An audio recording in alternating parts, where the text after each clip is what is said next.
সুপ্রিয় দর্শক, আসসালামু আলাইকুম। নিশ্চয়ই ভালো আছেন। আজ আমি এমন একটা বিষয় নিয়েই আপনাদের সামনে আলোচনা করতে চাই, সেটা হচ্ছে কৃমি। এই সমস্যাটা ছোট বড় সবার মধ্যেই দেখা যায়। বিশেষ করে আমাদের আদরের সন্তান যারা খুবই ছোট, মুখে কিছুই বলতে পারে না, আর তা হলো কৃমি। কৃমি আমাদের দেশে একটি সাধারণ স্বাস্থ্য সমস্যা। যে কোনো বয়সে মানুষের কৃমি হতে পারে, তবে শিশু কিশোরদের মাঝে এই কৃমির লক্ষণগুলো বেশি দেখা যায় বারে বারে থুতু ফেলা, পেটে খামচানি ব্যথাও থাকে, পেট কামড়ানি আছে, আবার নাক চুলকায়, নাকে মাঝে মাঝে হাত দেয়, ঘুমের মধ্যে দাঁত কিড়মিড় করে, আবার খিটখিটে স্বভাবের, অল্পতে রেগে যায়। আবার কোনো কোনো বাচ্চা দেখা যায় ঘুমের মধ্যে হঠাৎ করে চিল্লায় ওঠে, কেঁদে ওঠে। পেটটা কারো কারো মোটা হয়ে যায়, বড় হয়ে যায়, সারাক্ষণ খাই করে, প্রচুর ক্ষুধা। এই খাওয়ার পরে আবার তাদের খিদে লাগে। এছাড়া আরো অনেক লক্ষণ থাকে, তবে সাধারণত এই লক্ষণগুলোই থাকলেই বুঝতে হবে যে তার কৃমি আছে বা কৃমিতে আক্রান্ত হয়েছে। কৃমি অনেক ধরনের আছে, তবে আমাদের দেশে সাধারণত এক রকমের কেঁচো কৃমি, যেটা গোল এবং একটু বড় ধরনের হয়, আর কিছু সুতা কৃমি বা গুড়া কৃমি বলে, আর একটা আছে ফিতা কৃমি, বেশ লম্বা, ফিতার মতো লম্বা হয়। অপরিষ্কার শাকসবজি, ফলমূল, নোংরা খাবার, দূষিত পানির মাধ্যমেও এই কেঁচো কৃমিগুলো ডিম পাড়ে। আসুন আমরা দেখে নিই হোমিও চিকিৎসায় এই কৃমি থেকে বাঁচার জন্য আমরা কি ধরনের ওষুধ খাবো। প্রথমে 1 নম্বরে যেটা আছে সেটা আছে সিনা 30 বা 200, বাজারে গেলে পাওয়া যায়।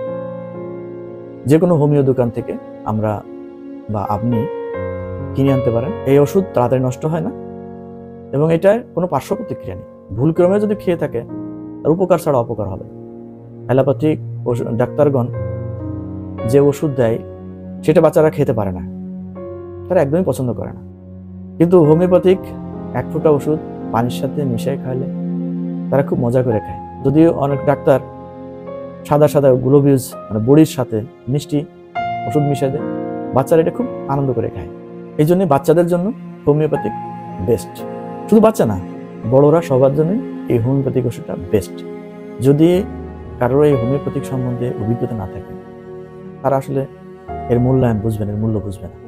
অনেকে মনে করে হোমিওপ্যাথিক ওষুধ পানি দেয়। আসলে যতটুকু ওষুধ দেওয়ার দরকার ঠিক ডাক্তাররা ততটুকুই ওষুধ দেয়, বেশিও না কমও না।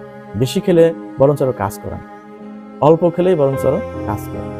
অ্যালোপ্যাথিকের মতো এই ওষুধ অত দেখা যায় না, যার ফলে আমাদের আসলে একটু বিশ্বাস বা এই ধরনের জানাশোনা কম বিধায় আমরা এদিকে খুব কমে যাই। কিন্তু কিছু কিছু ওষুধ আছে হোমিওপ্যাথিকে, এই ওষুধগুলো খেলে ম্যাজিকের মতো কাজ করে, যেটা 10 মিনিটের মধ্যেই এর রেজাল্ট পাওয়া যায়। আসুন কথা না বাড়িয়ে আমরা কি ধরনের ওষুধ খেলে এই রোগ থেকে মুক্তি পেতে পারি। প্রথমে আমি বলেছিলাম সিনা, এই ওষুধটাই আমি প্রথম সাজেস্ট করি, যেটা ওষুধটা দুর্দান্ত। যে কোনো কৃমির জন্য আমি সাজেস্ট করি এই সিনা ওষুধটা। ছোট বড় সবাই এই ওষুধটা খাবেন, তাহলে কৃমি থেকে আপনি মুক্তি পাবেন। কারা কারা এই সিনা ওষুধটা খাবেন? হোমিওপ্যাথিকে সবসময় রোগের উপর নির্ভর করে না, লক্ষণ দেখেই ওষুধ দেওয়া হয় এবং লক্ষণ মিললে আপনি সেই ওষুধটা খাবেন। ঘুমের ঘোরে দাঁত যারা কড়মড় করে, দাঁত কাটে, মেজাজ খুব খিটখিটে থাকে, নাক চুলকায়, নাকে বারবার হাত দেয়, বাচ্চারা কথা বলতে পারে না, নাকে হাত দেয়, ঘুম থেকে অনেক সময় চমকায় ওঠে, বাচ্চারা দেখবেন ঘুমের মধ্যে হঠাৎ করে চমকাচ্ছে, ক্ষুধা প্রচুর, রাক্ষসী ক্ষুধার মতো, এইসব লক্ষণ, এবং পেট ব্যথা থাকে, বমি বমি ভাবও আসে। তো এইসব ক্ষেত্রে যদি এরকম লক্ষণ মেলে তাকে আপনি সিনা দেবেন। আর যদি কোনো কিছু নাও বুঝেন, কৃমি হয়েছে মনে করছেন, সিনা ওষুধটা দিয়ে দেবেন, রীতিমতো দেখবেন যে কাজ করছে এবং ভালো আছে। সিনা 30 এবং 200 বাজারে পাওয়া যায়। যে কোনো একটা আনে, বড়দের জন্য 3 বার 2 ফোঁটা করে, ছোটদের জন্য 1 ফোঁটা 2 বার বা 3 বার পানির সাথে মিলে খাওয়াবেন। ইনশাল্লাহ সে এই কৃমি থেকে রক্ষা পাবে। বিশেষ করে গুঁড়ো কৃমি যারা, গুঁড়ো কৃমি কিন্তু এটাই ভালো কাজ করে, যে কোনো কৃমির জন্য এটা ভালো কাজ করে। এর সাথে আরেকটা গুঁড়ো কৃমির জন্য আছে, সেটা হচ্ছে টিউক্রিয়াম। টিউক্রিয়াম এর আছে ছোট ছোট কৃমি, যাকে আমরা সুতা কৃমি বা বক্র কৃমি বলে, আগে বলেছি। মলদ্বারের পিছনে সুরসুর করে, চুলকায়, অনেক সময় হাত দিয়ে বাচ্চারা কৃমি পর্যন্ত বেরিয়ে আসে। তো এরকম লক্ষণে আপনি 1x বা 3x ওষুধ পাওয়া যায় বাজার থেকে, আপনি কিনে আনবেন।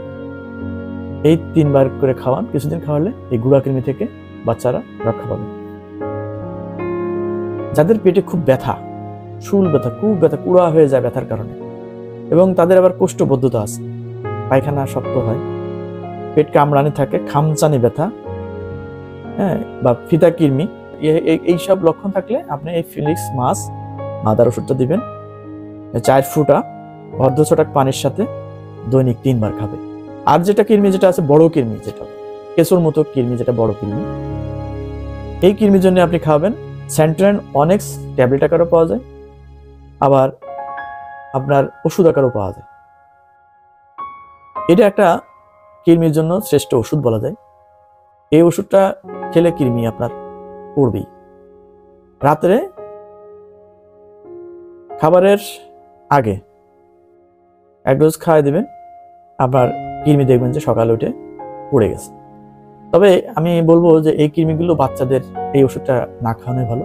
কারণ কি, যখন আপনি ওষুধটা খাবেন এবং কৃমি বের হবে, তখন এই কৃমিগুলো বড় বড় তো দেখে ওরা ভয় পেয়ে যাবে। এই জন্যই তাদের এই ওষুধটা না দেওয়াই ভালো। আপনারা এই ওষুধের বাদে সিনা ওষুধটা খাবেন, সেটাই সবচেয়ে মঙ্গল এবং ভালো হবে।